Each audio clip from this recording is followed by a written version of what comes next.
This article, which I'm about to read to you, is one we should not be taking lightly. If you've been in the red pill community for a while, you should already be aware of the tacit feminization and chemical sedation of boys in the U.S. public school system. Boys as early as the age of 5 up to the age of 18 are forced to attend gynocentric government schools, learn in a way which cater to girls, and repetitively get rebuked and punished by female teachers when acting as curious and precocious boys should. Then, if the boys become too rambunctious for the teachers to control, they are diagnosed with pseudo disorders like ADD and ADHD and forced to take drugs which sedates them. This is all under the guise of mental health and empathy for the quote-unquote hyperactive and disorderly boys. Now the progressive feminists that have engendered this tacit way of controlling masculinity are finished with using subterfuge to accomplish their perfidious goal. Here's the article. A 16-year-old boy was detained at Eastlake Juvenile Hall in Los Angeles and given estrogen for a behavioral disorder, causing him to develop breasts, according to a lawsuit. The suit was filed against doctors Danny Wang and David O. and the County of Los Angeles on behalf of the boy who was diagnosed in June 2019 with oppositional defiant disorder, or ODD, 2 days after he was detained at Eastlake Juvenile Hall. Samples show that he had elevated levels of testosterone. The boy was prescribed 30 doses of estrogen without obtaining his or his parents' informed consent, according to the lawsuit. ODD. I have never heard this disorder before I've read this article. I looked it up, and here's what the Mayo Clinic has to say about it. Even the best behaved children can be difficult and challenging at times. But if your child or teenager has a frequent and persistent pattern of anger, irritability, arguing, defiance, or vindictiveness toward you and other authority figures, he or she may have oppositional defiant disorder, or ODD. As a parent, you don't have to go it alone in trying to manage a child with ODD. Doctors, mental health professionals, and child development experts can help.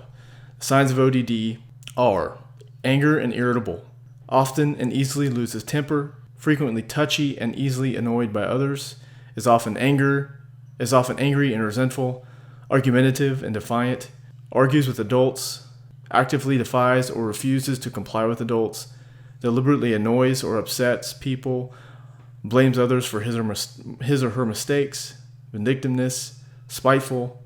So what do these symptoms sound like to you? Does that sound like a behavior of a little girl or a little boy? I think these sets of diagnoses are deliberately aimed towards boys who act defiantly toward their single mothers. Boys that have no direction or boundaries, no fathers to tell them the difference between right and wrong, no fathers to model the masculine characteristic of stoicism, the ability to control one's emotions. It is these boys that are targeted by schools because they rise up against their perfidious and dysfunctional single mothers, and justifiably so.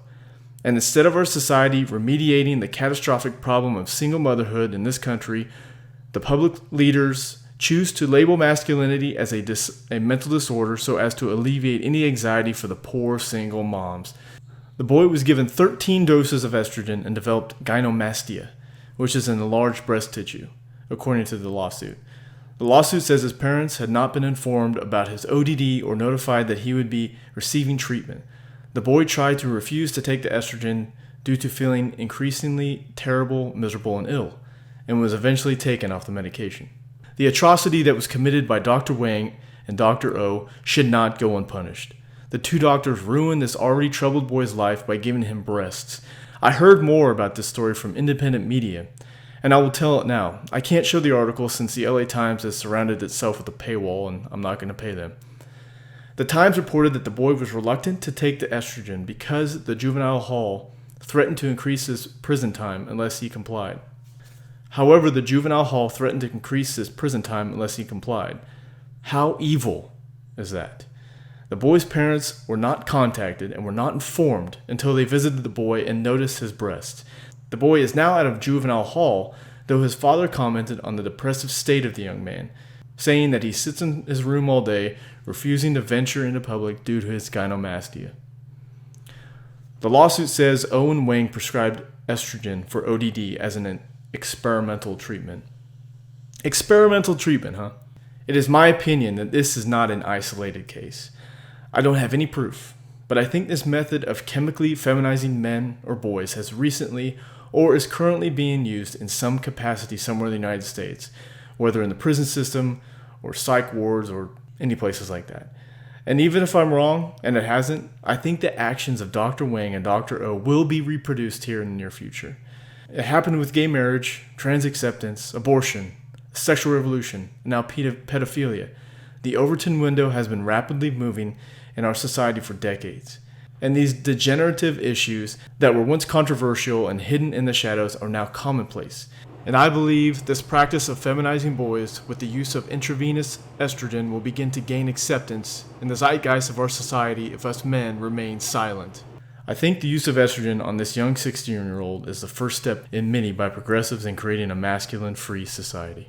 Los Angeles County's Department of Health Services told the Los Angeles Times that Wang has been working for the county since 2012 and that his employment is a confidential personal matter. This whole story about this boy is absolutely preposterous and evil, but it is not a farce.